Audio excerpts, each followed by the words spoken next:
22 तारखेला अयोध्येमध्ये राम मंदिराचा प्राणप्रतिष्ठापना सोहळा जो आहे तो देशाच्या कानाकोपऱ्यामध्ये अतिशय उत्साहामध्ये साजरा केला जाणार आहे.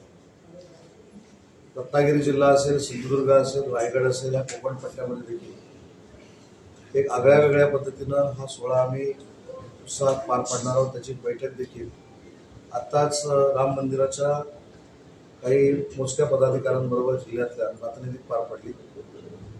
आपल्या रत्नागिरी जिल्ह्यामध्ये एकूण 196 राम मंदिर आहे. आणि आजच्या बैठकीमध्ये असा निर्णय घेण्यात आला आहे 21 आणि 22 तारखेला या 196 राम मंदिरामध्ये जो आज सोहळा आहे हा साजरा करण्याचा निर्णय आजच्या बैठकीमध्ये आम्ही घेतलाय. रत्नागिरीमध्ये देखील आपलं जे मुख्य राम मंदिर आहे श्रीराम मंदिर आणि शहरामधली जी राम मंदिर आहे त्याचा एकत्र राम मंदिराचा जो सोहळा अयोध्येला होतोय त्याच्या संदर्भात इथं उत्सव करायचा देखील आपण निर्णय घेतलाय. आपल्याकडे 9 शहर आहेत, राजापूर, लांजा, रत्नागिरी, देवरूख, गुहागर, चिपळूण, दापोली, मंडणगड आणि खेड. त्या तिन्ही 9 शहरामध्ये मोठ्या LED वर हा लाईव्ह कार्यक्रम आपण दाखवतोय.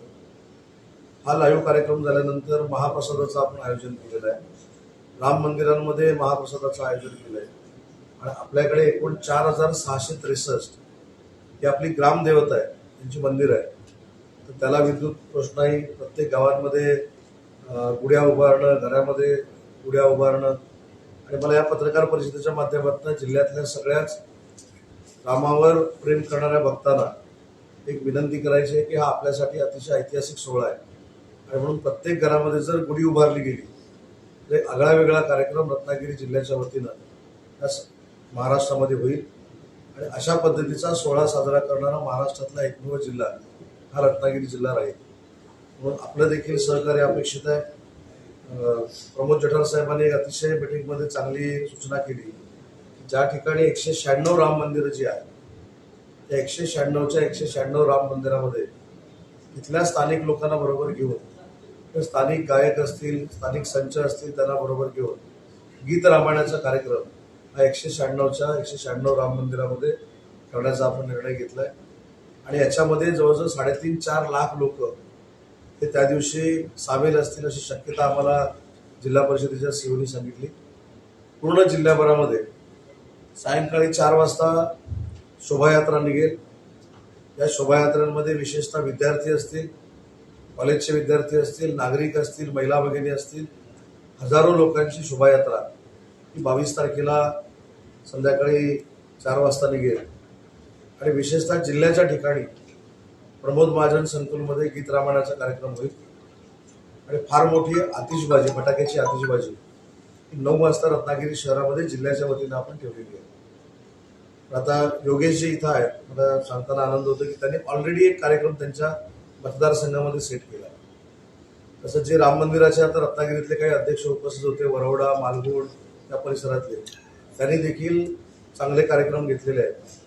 तर पत्रकारांनी देखील या कार्यक्रमाकडे अतिशय चांगल्या पद्धतीनं बघून सकारात्मक बातम्या द्याव्यात ही देखील समन्वय समिती आम्ही केलेली आहे. आमच्या पक्षाचे 2 समन्वय हे सीओंबरोबर काम करतील. त्याची यादी आता प्रशांत निंगणकर या ठिकाणी आहे. प्रशांत निंगणकर आणि अजून एक बीजेपीचा कार्यकर्ता किंवा पदाधिकारी हा दक्षिणसाठी असेल. राकेश आणि विपिन मंदरकर हे आमच्याकडनं असतील. राष्ट्रवादी काँग्रेस पक्षाची यादी मी आता घेईन. केदार साठे तिकडचे, शशिकांत चव्हाण ही मंडळी तिकडची नावं देतील. जरी हा प्रशासनाचा आणि पक्षाचा भाग असला तरी सगळ्या नागरिकांनी एकत्र हा उत्सव साजरा करावा ही यामागची भावना आहे आणि याच्यामध्ये पत्रकारांनी देखील सामील व्हावं. जनशक्तीचा बुलंद आवाज म्हणजेच रत्नागिरी खबरदार.